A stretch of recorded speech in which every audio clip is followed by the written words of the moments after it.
selanjutnya ialah nasihat dari Gus Muhammad Hasbi Al-Farqi, Mudir Pondok Pesantren An-Nikmah. Kepada beliau waktu dan tempat dipersilakan.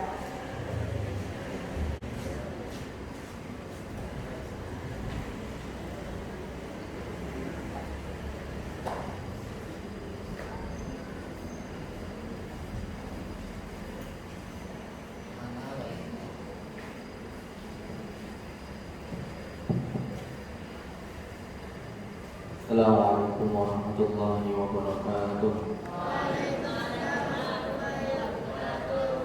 Innal hamdalillah nahmaduhu wa nasta'inuhu wa nastaghfiruhu wa nu'minu bihi wa natawakkalu 'alaihi wa na'udzu bihi min shururi anfusina wa min sayyiati a'malina. May yahdihillahu fala mudilla lahu wa may yudlil fala hadiya lahu. Asyhadu an la ilaha illallah wahdahu la syarika lahu wa asyhadu anna sayyidana wa maulana wa habibana Muhammadan abduhu wa rasuluh. Amma ba'du. Yang pertama, kita harus banyak syukur sama Allah. Kenapa kita harus banyak syukur sama Allah? Karena Allah Subhanahu wa ta'ala telah berikan kita anak. Di luar sana banyak orang yang memikirkan bagaimana caranya punya anak, tapi belum dikasih-kasih. Tapi hari ini Allah sudah berikan kita anak.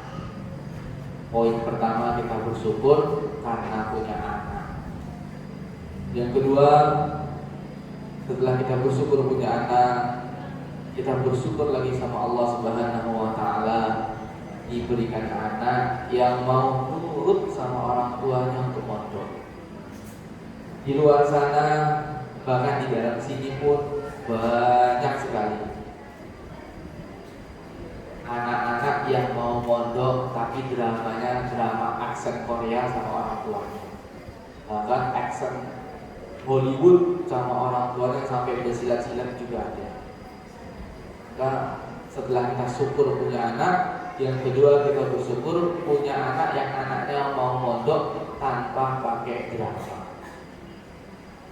Yang ketiga, setelah kita bersyukur punya anak dan anak ini mau mondok, kita bersyukur lagi sama Allah Subhanahu wa ta'ala punya anak yang anaknya ini mengerti dengan keadaan orang tua dan dia bisa berkorban mengekang keinginan pribadinya untuk berangkat belajar di pondok. Ini kalau nggak disyukuri dengan sungguh-sungguh, maka hasilnya adalah Allah cabut nikmat tersebut. Allah tetap masih Allah berikan anak itu, tapi Allah cabut nikmat apa? Nikmat anak yang nurut sama orang tua. Tinggal apa? Tinggal anak yang ngatur orang tua.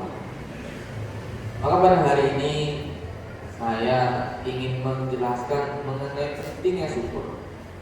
Dalam Al-Quran sering kita dengar ustaz-ustaz menyampaikan, barang siapa yang bersyukur sama Allah, maka akan Allah tambah nikmatnya. Maka hari ini kita tunjukkan kegembiraan kita, kita tunjukkan rasa syukur kita sebagai ayah, sebagai ibu, setelah Allah tentukan anak kita ini nurut mondok. Ini kalau nggak disyukurin dengan benar-benar syukur, nanti Allah cabut nikmatnya. Akhirnya apa? Anaknya jadi tidak nurut lagi sama orang tuanya. Sesuai ayat Al-Quran, barang siapa yang tidak bersyukur atas nikmatku, maka sungguh siksaku amat pedih. Apa yang terjadi? Yang terjadi anaknya tidak nurut. Akhirnya yang pedih adalah kita ketika ngomong sama anak, ngomong A, anaknya minta B. Kita bilang B, anaknya minta C. Kita minta C, anaknya minta D. Akhirnya ujung-ujungnya apa? Ujung-ujungnya anak sama ayah berantem. Maka hari ini tunjukkan dalam hati kita paling dalam rasa syukur, sebenar-benarnya syukur punya anak yang seperti saya bilang tadi. Lalu kita wujudkan kesyukuran tadi dengan kegembiraan, lalu kita wujudkan kegembiraan tadi dengan doa, kita wujudkan dengan doa. Setelah kita wujudkan dengan doa, maka kita usahakan bagaimana takdir tadi yang baik-baik itu Allah berikan, jangan sampai Allah cabut lalu diberikan sama anak-anak yang lain. Nah, bagaimana kira-kira? Kalau saya bertanya satu-satu dengan bapak-bapak yang ada di sebelah kanan, ibu-ibu di sebelah kanan, bapak-bapak yang di tengah dan di sebelah kiri saya, ini udah syukur atau belum? Udah syukur atau belum nih Pak? Sudah. Kalau sudah syukur, maka ingat janji Allah, maka Allah tambah lagi nikmatnya. Nikmat apa yang ditambah tadi? Nikmat yang ditambah bisa dua perkara. Yang pertama bisa nikmat berupa memiliki keturunan yang soleh-soleh lagi. Yang kedua bisa berupa nikmat anak yang lebih bisa membahagiakan orang tua. Maka kita ini diuji dengan anak. Kalau kita tidak sabar, tidak hati-hati, tidak syukur benar-benar, akhirnya nikmat tadi dicabut oleh Allah, Allah berikan sama orang lain, ujung-ujungnya anak-anak kita jadi kurang bagus. Ujung-ujungnya kita merasa mondokkan anak, tapi hasilnya masih 0 putul. Kita udah merasa mondokin 3 tahun, 6 tahun, tapi kok gak ada rasa perubahan. Mungkin karena kurang syukur. Maka bagaimana hari ini tanamkan dalam hati kita, ya Allah, saya ini syukur dengan sebenar-benarnya syukur. Saya ingat sama janjimu ya Allah, barang siapa yang bersyukur maka Engkau tambah nikmatnya. Saya hanya berharap nikmat itu ya Allah, saya tidak minta yang lain. Berikan anak saya ini kebaikan sebagaimana Engkau telah berikan kebaikan kepada orang-orang yang sebelum dia. Berikan dia ilmu sebagaimana Engkau telah berikan Engkau ilmu kepada orang-orang sebelum dia. Berikan dia kemuliaan sebagaimana Engkau telah memberikan kemuliaan orang-orang sebelum dia. Tapi kuncinya satu, harus syukur. Kalau nggak syukur, anaknya makin besar, makin nambah, ujung-ujungnya drama action, Hollywoodnya pun akhirnya semakin ngeri. Ujung-ujungnya anaknya pun ngancem orang tua. Ini yang buat orang tuanya. Lalu yang kedua, setelah kita memahami makna syukur, kita bagaimana sebagai orang tua berusaha menanamkan dalam hati-hati kita dan menanamkan ke dalam hati adik-adik anak-anak kita mengenai pentingnya dalam berkawan. Berkawan penting, tapi yang lebih penting lagi memilih kawan. Belajar itu penting, tapi yang lebih penting lagi belajar bagaimana memilih kawan. Karena apa? Kalau sudah salah berkawan, tapi hidupnya dalam suasana kebaikan, itu juga akan susah membuat dia jadi baik. Nabi Nuh punya anak, sering kita dengar ceritanya, namanya Kanan. Tenggelam juga, padahal bapaknya seorang nabi. Makan di rumah nabi, tidur di rumah nabi, duduk pun di rumah nabi, ngobrol pun sama nabi. Tapi asbab kawannya ini kurang bagus, akhirnya digolongkan bukan dari golongan orang-orang soleh. Nah, kita ini bukan nabi, bukan keturunan kiai, bukan keturunan habib, bukan keturunan orang soleh. Tapi kalau anak kita ini tidak kita arahkan dari sekarang, tidak kita tanamkan benih-benih di dalam hati mereka, dalam kondisi memilih teman-teman, maka dalam keadaan apapun dia akan susah bertegak lurus. Kenapa? Karena temannya yang salah. Pondok ini bukan tempat bengkel baik, tidak. Tapi pondok ini tempat orang yang ingin menjadi baik. Berarti di dalamnya banyak orang-orang yang belum baik. Maka bagaimana kita nanti menasihatkan kepada anak-anak kita, tanamkan dalam hati mereka, tanamkan dalam pola pikir mereka, Bang, Kak, Mas, pilihlah teman-teman yang baik, teman yang mampu membuat abang ini ada perubahan, baik secara pola pikir, dalam pola pendidikan, dalam pola perilaku.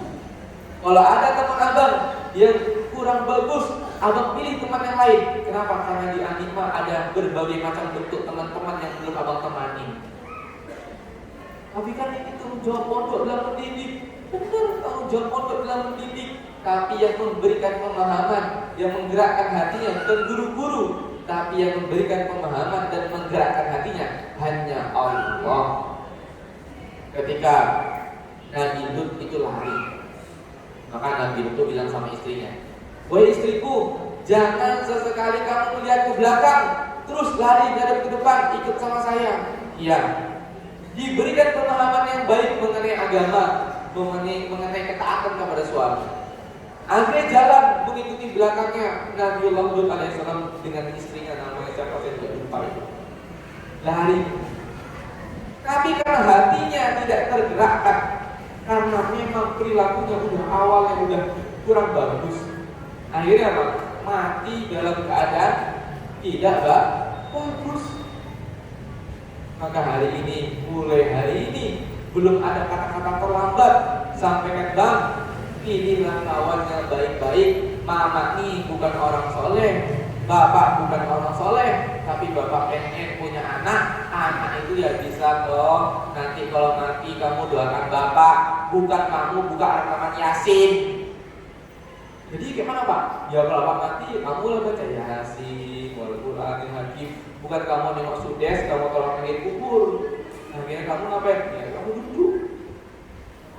Itu. Nanti tanamkan, Bang, pilih teman yang baik-baik sehingga abang ini mondok ada kebaikan, ada keberkahan. Kemudian yang ketiga, kalau sudah memilih teman yang baik-baik, maka nanti hati itu akan mudah terpengaruh dalam kebaikan. Kalau hati sudah mudah terpengaruh dalam kebaikan, tandanya dia sudah berteman dengan yang baik-baik. Kalau dia sudah berteman dengan yang baik-baik, maka angin yang berterbangan itu sudah mampu menyentuh hatinya untuk bisa lebih dekat dengan Allah. Tapi kalau hati itu sudah tidak baik, mau diceramahin sama ustadz siapapun, hati itu akan mental, tidak akan ada bisa perubahan. Maka bagaimana poin pertama, kedua, ketiga ini kita ingat-ingat lagi. Nanti kita bisikkan ke telinga kanannya, suruh tutup telinga kirinya supaya tak keluar lewat telinga kirinya, tapi turun ke dalam hatinya, lalu hatinya mengirim ke otaknya, lalu otaknya berpikir, membuahkan apa? Hasil hatinya akan bergerak menjadi baik. Yang keempat, kita sebagai orang tua selalu memasang harapan yang tinggi, bukan sama guru-gurunya, tapi belajar mengharap tinggi sama Allah. Karena guru-gurunya ini bukan nabi, guru-gurunya ini bukan rasul, bukan wali yang bisa mengajarkan alif langsung masuk ke kepalanya, langsung terekam di dalam hatinya. Enggak. Hari ini kita ngajar alif, ba, ini isim, tanda isimnya tanwin. Baru kita ngomong sekali tanda isimnya tanwin, 5 menit lagi lupa apa tanda isim sah untuk menerima. Apa yang tadi saya sampaikan dari poin 1, 2, 3, 4 ini tolong direkam, lalu disampaikan ke anak-anaknya, suruh tutup telinga kirinya, bisikkan ke telinga kanannya, sampaikan, "Bang, udah terima, udah masukkan dalam hati." "Udah masuk dalam hati, Bang." "Udah." "Kalau udah masuk dalam hati, Abang simpan di otak." "Udah masuk otak, Bang." "Sudah." "Kalau sudah, amalkan, Bang." Ini adalah suatu jalan yang sudah ditentukan. Kalau kita keluar dari jalan takdir yang sudah ditentukan oleh Allah, maka resikonya tanggung sendiri, kebaikan yang tidak jadi dapat. Orang tuanya juga harus belajar pasang harapan tinggi sama Allah. Kalau anak ini bukan kami titip ke pondok, tapi ya Allah, saya titip anak saya ke Engkau pilih anak saya. Kalau Engkau pilih anak saya akan bersyukur dan jadi orang-orang yang benar-benar syukur sama Engkau. Kira-kira sampai di sini bisa dipahami? Atau udah gerak-gerak duluan nih? Udah gerak duluan nih?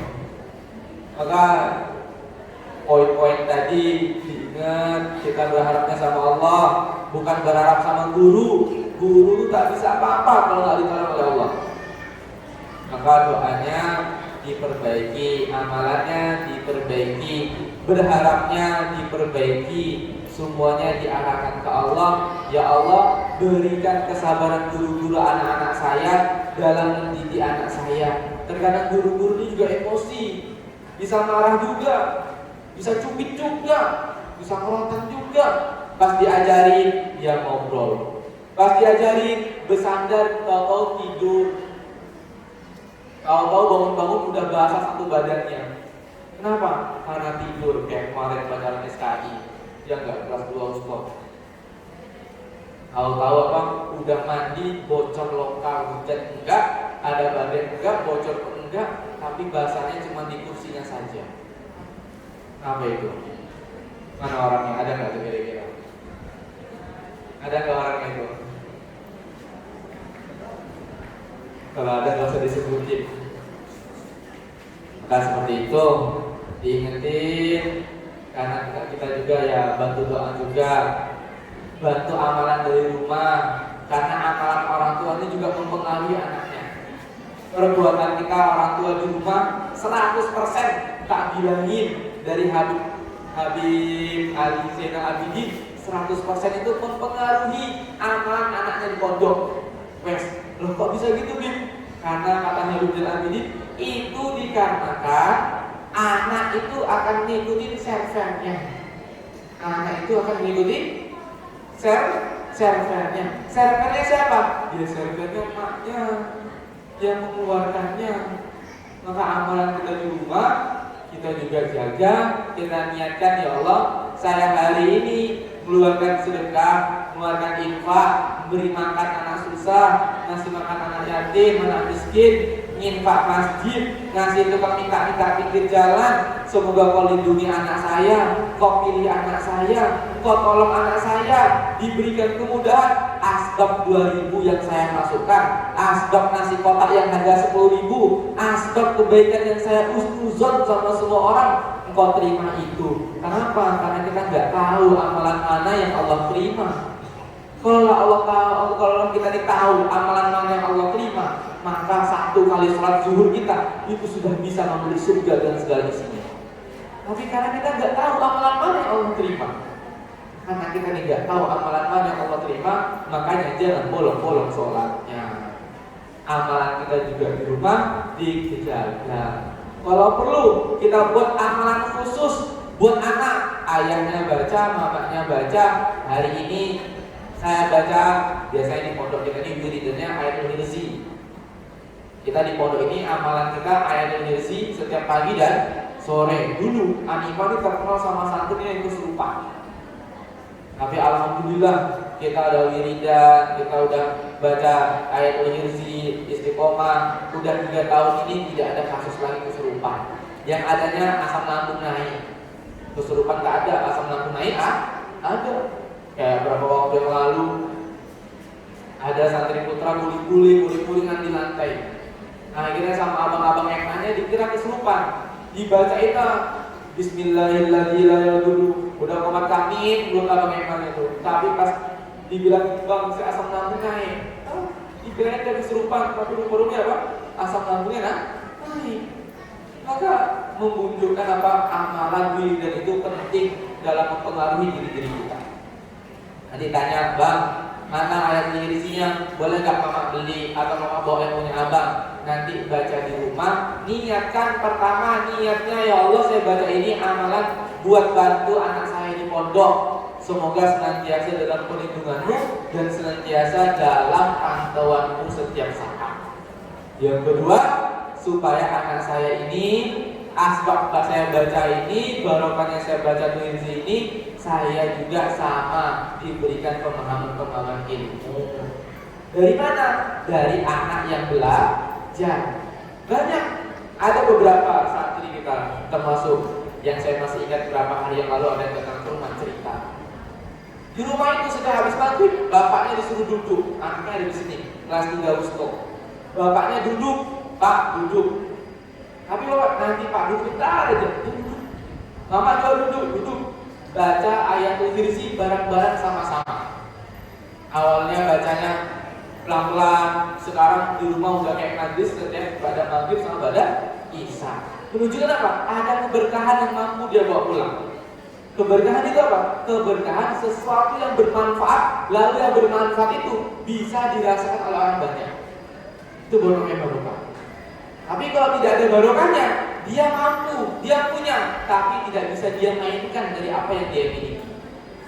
Maka nanti tanyakan abang, nama apa yang dibaca pondok? Nih mak, baca ini, bacanya ini. Tingkatin lagi pengorbanannya. Setelah pagi petang baca Al-Rizzi, tingkatin lagi pengorbanannya. Lanjutkan sampai Yasin. Kenapa? Barang siapa yang baca Yasin di pagi hari, maka Allah jamin rezekinya di siang hari.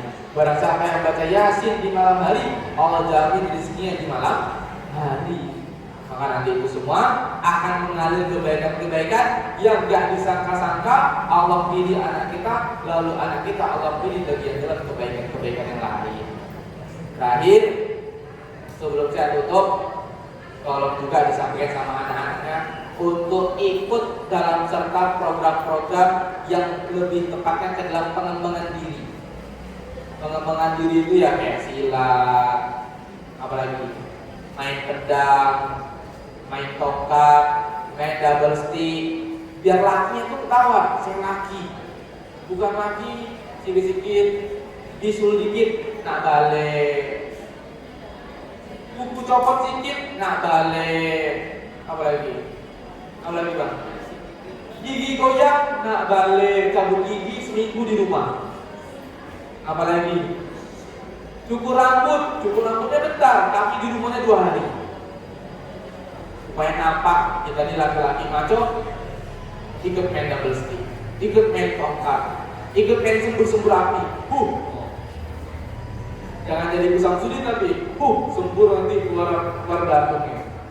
Tapi sembur main kebaikan. Paham ya? Mungkin ini aja dapat saya sampaikan.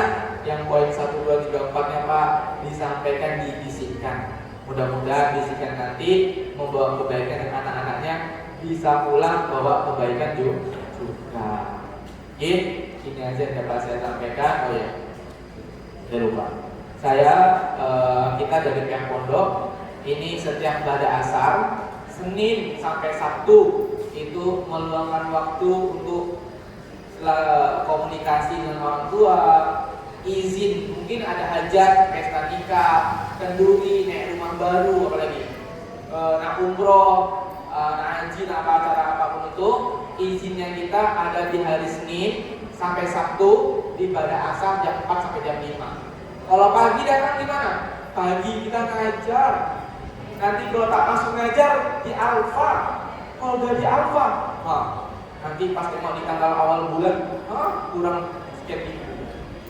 Nanti datang lagi pada asar setiap Senin sampai Sabtu di jam 4 sore. Yang kedua, kalau di siang hari gimana? Kalau di siang hari kita juga ada jam ngajar jam 1 sampai 5 dulu. Nanti kan? Sampai jam setengah 3. Itu pada dulu kita ngajar lagi jam 1 sampai setengah 3. Jadi waktu yang tepat memang biar kita sama-sama enak, datanglah di pada asar, luangkan waktu sedikit aja. Pada asar jam 4 sampai jam 5 setiap Senin sampai Sabtu. Kalau cepat datang, cepat ketemu. Lama datang, antrinya agak panjang, apalagi udah hari Sabtu. Bisa sampai 10 orang tua yang datang. Udah kayak klinik antrinya. Jadi biar besok-besok tidak ada lagi yang tidak mengetahui mengenai sistem perizinan. Datang aja langsung, nanti situ ada saya, ada yang mewakili juga kalau saya tidak ada, keputusan yang sama, itu semua untuk memudahkan kita semua. Lebih kurang saya mohon maaf, semoga Allah berikan kita kebaikan dan Allah berikan kemudahan, karena itu semua butuh pertolongan Allah Subhanahu wa taala. Wabillahi taufiq wal hidayah. Wassalamualaikum warahmatullahi wabarakatuh.